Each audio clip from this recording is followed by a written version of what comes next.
Assalamualaikum warahmatullahi wabarakatuh.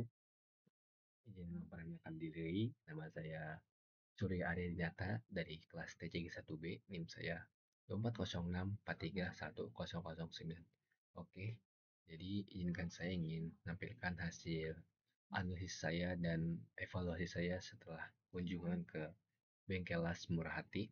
Oke, jadi nanti dalam presentasi ini saya akan membahas yaitu tentang ada latar belakang, tujuan penelitian, metode penelitian, hasil identifikasi bahaya, serta kesimpulan. Oke, yang pertama itu ada latar belakang. Oke, jadi keselamatan kesehatan kerja itu K3 itu sendiri pun di dalam industri, perusahaan, pabrik itu sangat penting sekali. Dan untuk di wirausaha seperti bengkel Asmur Hati pun sangat penting juga karena apalagi kan dia ngas ya, terus apalagi itu juga karena ada percikan-percikan apinya juga dan otomatis para pekerja pun harus menggunakan APD yang sangat lengkap dan pentingnya juga dia harus ada ilmu tentang ketiga tersebut. Jadi itu dengan apa ya latar belakang ini sendiri, yaitu pendiri bengkel ini berkomitmen untuk menyediakan layanan berkualitas, berinovatif dan terjangkau. Namun, bengkel ini menghadapi tantangan ketiga karena penggunaan bahan logam dan peralatan mekanis yang berpotensi membahayakan pekerja. Oleh karena itu, penerapan prinsip-prinsip K3 dan kepatuhan terhadap peraturan perundang-undangan seperti Undang-Undang Nomor 1 Tahun 1970 tentang keselamatan kerja sangat penting untuk menjaga operasional perusahaan dan melindungi kesejahteraan pekerja.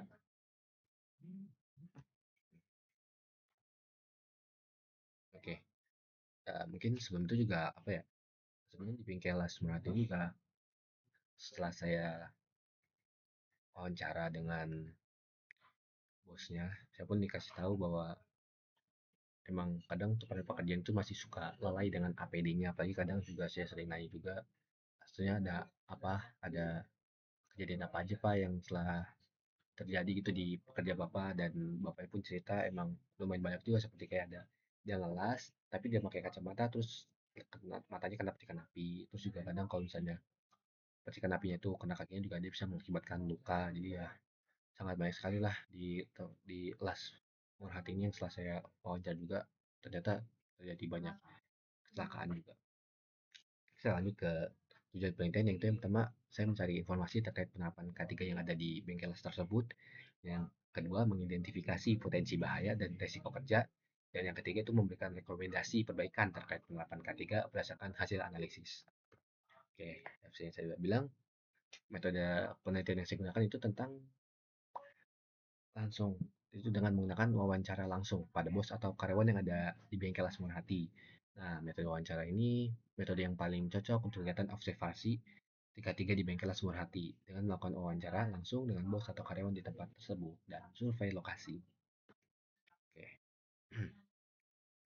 Deskripsi lokasi. Jadi Bengkelas di Bengkelas Murah Hati ini ya berusaha yang berlokasi di Jalan Kalisari nomor 22 Pasar Rebo, Jakarta Timur yang menyediakan jasa pengelasan untuk menyambungkan, perbaiki atau membentuk material logam. Menggunakan berbagai teknik pengelasan, bengkel ini menghasilkan produk yang kuat dan fungsional. Struktur organisasi bengkel sederhana dengan jumlah pekerja terbatas yang mengoperasikan mesin, melakukan kontrol kualitas, dan menangani penyimpanan produk. Lokasinya itu di pinggir jalan. Nah, makanya ini tantangan juga untuk bengkel smart ini dia harus mengharuskan menjaga hubungan baik dengan lingkungan sekitar dan meminimalkan dampak negatif terhadap masyarakat. Area bengkel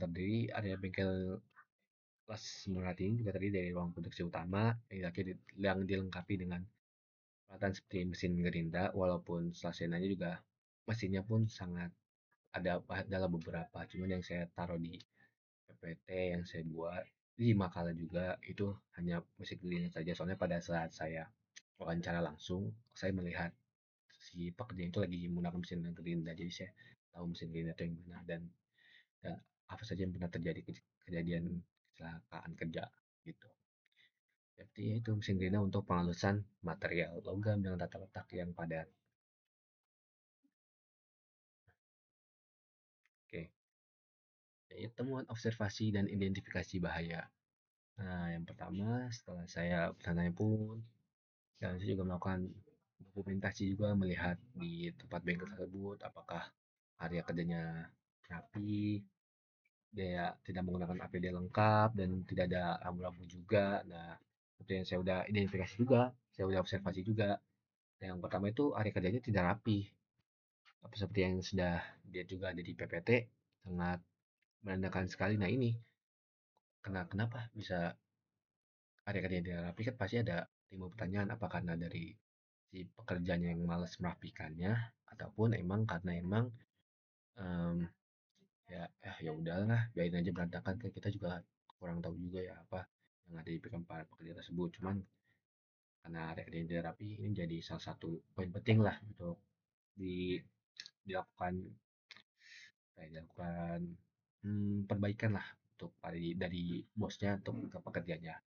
Nah, apalagi kan area kerja di Rapi ini kan bisa menimbulkan risiko cedera juga ya, seperti fisik pekerjanya juga, fisik dari si pekerja pun bisa dapat tersandung jika ada barang-barang yang berserakan, terus juga bisa mengakibatkan luka-luka yang kita tidak terduga juga gitu. Dan yang kedua pun ada tidak menggunakan APD dengan lengkap untuk para pekerjanya. Jadi pada saat saya wawancara pun saya melihat langsung kayak bahwa pekerjanya pun pada saat ngelas pun dia tidak menggunakan dia menggunakan kacamata cuman hanya dia taruh di kepala saja kayak ditutupin gitu jadi dia tidak melakukan jadi tidak memakai kacamatanya langsung dan apalagi dengan saya dengar cerita juga apa dari hasil wawancara juga bosnya udah kasih tahu bahwa emang sering juga ada kejadian karena dari pakai mesin gerindanya terus kena percikan apinya kena matanya juga sering juga dapat kejadian seperti itu nah, makanya itu jadi hal yang harus diperhatikan juga untuk para pekerjanya sih kayak